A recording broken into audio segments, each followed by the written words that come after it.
What up, guys?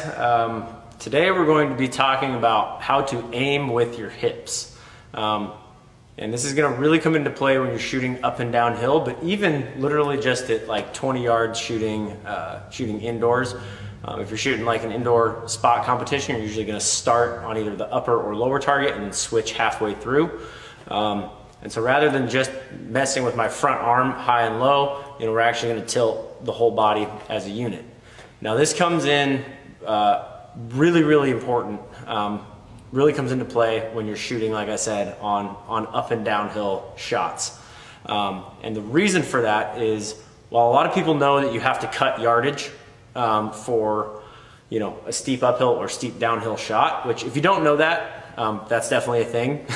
You need to know that. If the stake says it's 35 yards to the target, but it's way downhill or way uphill, depending on how steep it is, you're going to end up cutting, a yard and a half, 3 yards, 5 yards.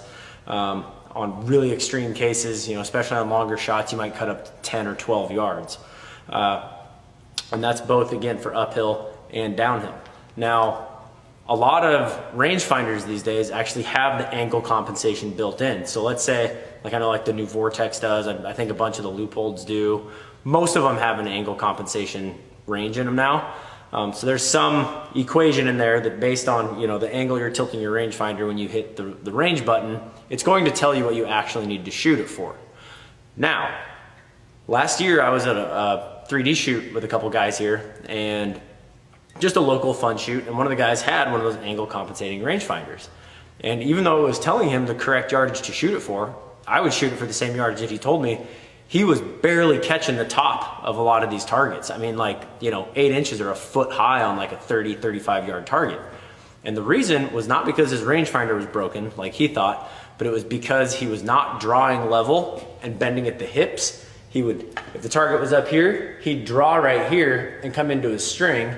And what happens when you do that is it completely changes your anchor point. And that's because, when I'm at full draw, the furthest point that my bow is going to get from my jaw, where my anchor point is straight ahead of me. As soon as leaving this hand here, as soon as I start bringing that bow high or low, it gets closer to me on either side of being straight out.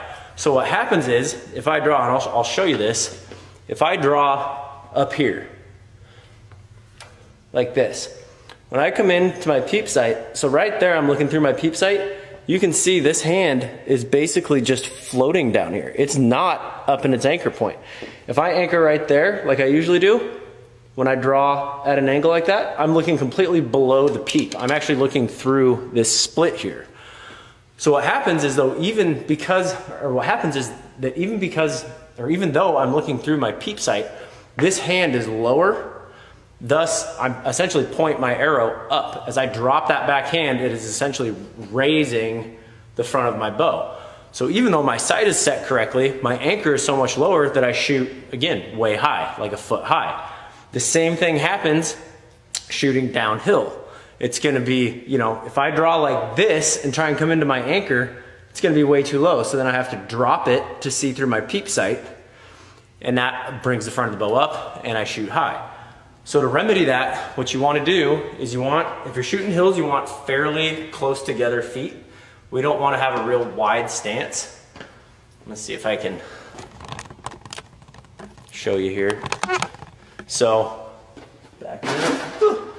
Well, I can't get far enough back with this camera, but you don't want really wide feet. You want a narrow foot base so that you can really pivot at the hips there. And what you're going to do, again, let's say we're shooting that super steep uphill target. You're going to draw level, come into your anchor, and then as a unit, we're going to bend at the hips and bring everything up to the target. Now I've kept that distance from my front hand to my anchor here consistent, and I'm just bringing everything up rather than doing this. It's here, not here, if that makes sense. So if you do that properly and you have like an angle compensating rangefinder, you should hit right behind the pin. you know, math is math. It's pretty good these days. Technology is awesome.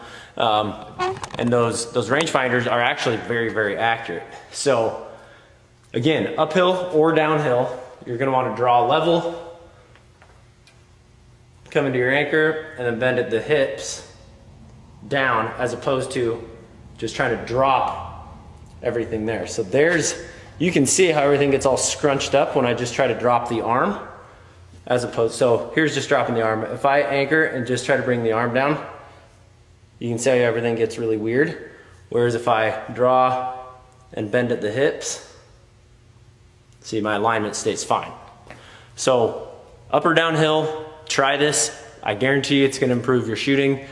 It can be pretty tricky, especially if you got a real heavy setup on a target bow. For me, actually the downhill shots are harder than the uphill shots. Holding that weight that's wanting to fall away from you, to me, is hard. Everybody's different though. Some people prefer the other way. So anyway, I thought I'd just cover that today, especially with hunting season coming up. You know, I can't tell you how many guys that hunt steep country around here, like on the coast. I mean, there's some times where, you know, the hillside's coming down behind you here and your leg is pretty much back leg's pretty much up against the hillside, and you're trying to aim straight down, and it's tough. So I thought I'd put that out there. Hopefully you guys get something out of it. Go try it. If you're back east, I know you probably don't have a lot of hills to shoot on, especially if you're in Florida. The highest thing there is about the gopher mounds out in the fields. But if you're hunting out of tree stands or in the mountains, you know, it's really important to know how to shoot up and downhill. So hit the comment section below if you have any questions. You know, been really, really busy lately at work here. The shop has been absolutely crazy. We've had a record year, even with all this COVID. So I haven't been great on getting the responses, but usually I do get to you within a few days. So hit that subscribe button if you haven't already. Really, really helps us out. And as usual, remember, precision is the decision. Keep them in the middle, and I'll see you on the range.